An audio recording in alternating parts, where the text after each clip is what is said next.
Hello मेरो साथीहरु, यो चाहिँ आज चाहिँ तपाईहरुलाई म एउटा रेसिपी बनाएर देखाउने छु है। यो चाहिँ एकदमै हेल्थको लागि राम्रो हो। यो चाहिँ के हो भन्दाखेरि हेर्नुस् तपाईहरुले मज्जाले मैले हैन धुएर यसरी टक्कै राखेको छु हैन।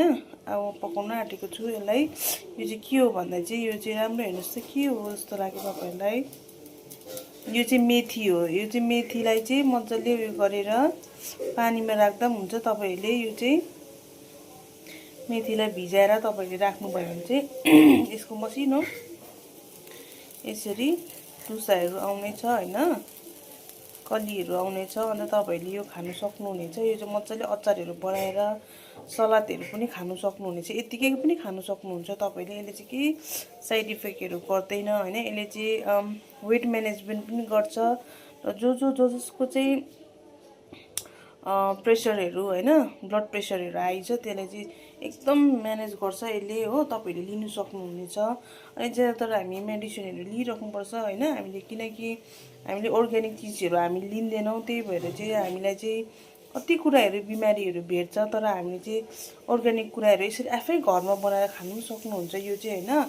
तर मैले यो घरमा चाहिँ बनाएको हैन, किनकि मेरो टाइम पनि थिएन हैन, ड्युटी जानुपर्छ। त्यही भएर टाइम नभएर चाहिँ मैले चाहिँ आज यसो मार्केट गएर यसो हेर्दाखेरि चाहिँ मैले यो पाएँ हैन। यति साह्रो सस्तो लाग्यो मलाई यहाँ हैन।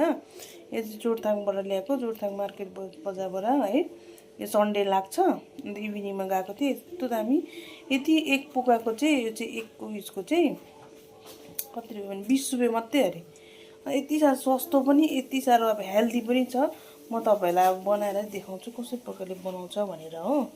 तपाईहरुलाई यो भिडियो चाहिँ अब मन पर्छ कि पर्दैन हैन, यसरी बनाउँदैछु म अब।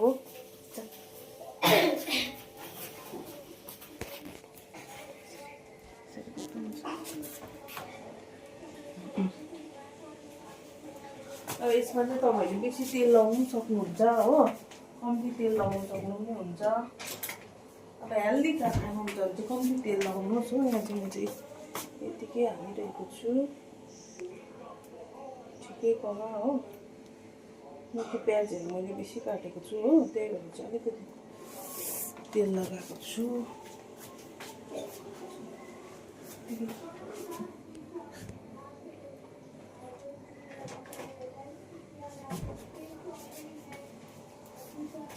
तेल लगाएँ हो। अन्त मैले यसरी प्याजहरू काटेको छु खोर्सानी। तपाईहरुलाई पिरो खाँदा पनि भयो हैन, टमाटर केही हाल्नु पर्दैन। म त केही हाल्दिनँ, सादा हैन, सलाद जस्तो तपाईहरुले पनि खान सक्नुहुन्छ।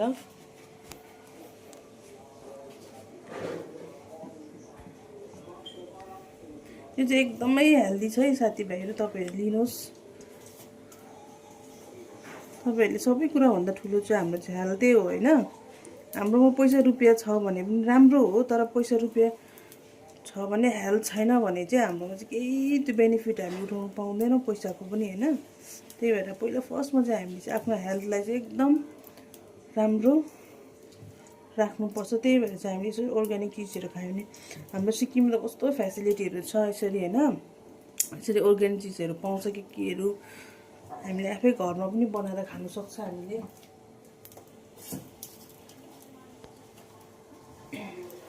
यो चाहिँ यसरी चाहिँ थुङ्गा हैन, यसो थुङ्गा बेच्दै थियो हो।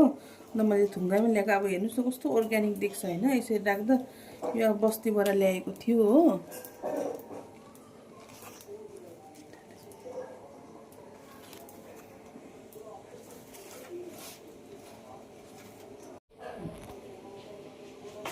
यो गरम भयो, प्याज हाल्छु।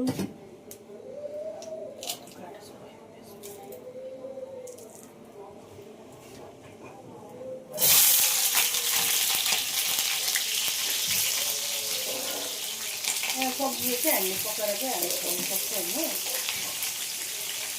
राम्रो हो। अझै कम्ती हामी तेलमा यसलाई स्टिम मात्रै गरेर खाँदा पनि हुन्छ हैन। त्यसै तपाईहरुले सलाद जस्तो बनाएर तपाईहरुले लिनु पनि सक्नुहुन्छ। म चाहिँ अचार जस्तै बनाउँदैछु पकाएर मजाले हो। अलिक निकै छ कि यो प्याजहरू।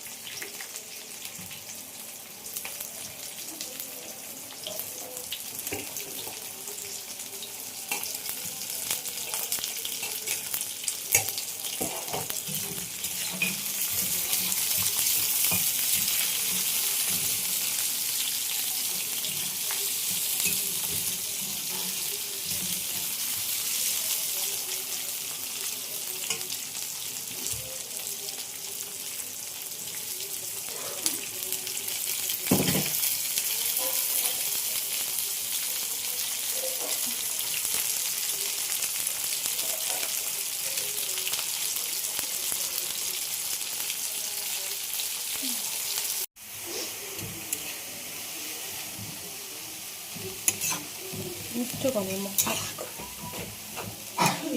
मैले चाहिँ यसरी होइन अचार जस्तो बनाउँदा पनि भयो, सब्जी जस्तो बनाउँदा पनि भयो, यसरी बनाउँदैछु।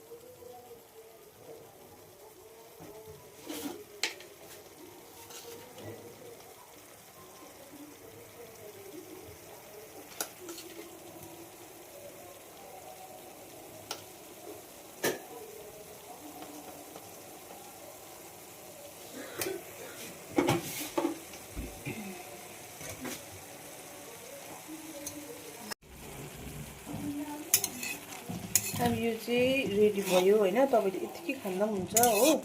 यसलाई अझै फ्राई गर्छु भन्दा पनि तपाईँले गर्दा पनि भयो, तर बेसी फ्राई नगरेको राम्रो होइन, किनकि यो चाहिँ यसको जति भिटामिन्सहरू छ होइन, जति पकाउँछ हामीले त्यति यसको त्यो जान्छ हो भिटामिन्सहरू। तपाईँले यतिकै खानु पनि सक्नुहुनेछ। यसमा अझै टमाटरहरू अझै मजाले लाएर तपाईँहरूले पकाउनु सक्नुहुन्छ हो।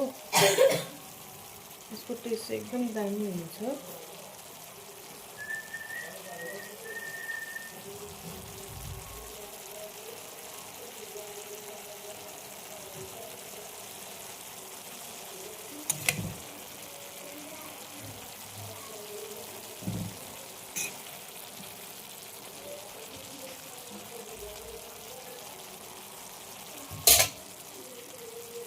थ्याङ्क यू मेरो भिडियोलाई हेरिदिनु भएको निम्ति धेरै धेरै धन्यवाद छ। तपाईँलाई मन पर्यो भने लाइक गरिदिनुहोस्, सेयर गरिदिनुहोस् र कमेन्ट गरिदिनु होला। यो चाहिँ एकदमै राम्रो छ है हेल्थको लागि चाहिँ।